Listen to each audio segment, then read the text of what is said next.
மயிலாடுதுறை மாவட்டத்தைச் சேர்ந்த தரணிக்குமார் என்பவர் சேலத்தில் உள்ள மத்திய சட்ட கல்லூரியில் படித்து வருகிறார். கல்லூரி விடுமுறை நாட்களில் ஸ்ட்ரிங் ஆர்ட் போர்ட்ரேட் கலையின் மூலம் ஓவியம் செய்து அதை விற்று வருமானம் பார்த்து வருகிறார். இந்த வருமானத்தை தனது படிப்பு செலவுக்கும் பயன்படுத்திக் கொள்கிறார் தரணிக்குமார். ஸ்ட்ரிங் ஆர்ட் என்பது கருப்பு நூலை கொண்டு பிளைவுட் பலகையில் 300க்கும் மேற்பட்ட சிறிய ஆணிகளில் 4000த்திற்கும் மேற்பட்ட முடிச்சுகளை குறுக்கும் நெடுக்குமாக போட்டோவிற்கு ஏற்ப கட்டி ஓவியம் அமைப்பது.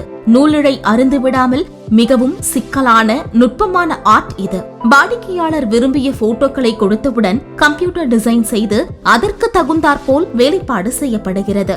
சமீபத்தில் தஞ்சையில் மாநகராட்சி மேயர் ராமநாதன் புகைப்படத்துடன் அமைச்சர் உதயநிதி ஸ்டாலின் இருக்கும் வகையில் ஸ்ட்ரிங் ஆர்ட் போர்ட்ரேட் செய்து பரிசாக வழங்கியுள்ளார் தரணிக்குமார்.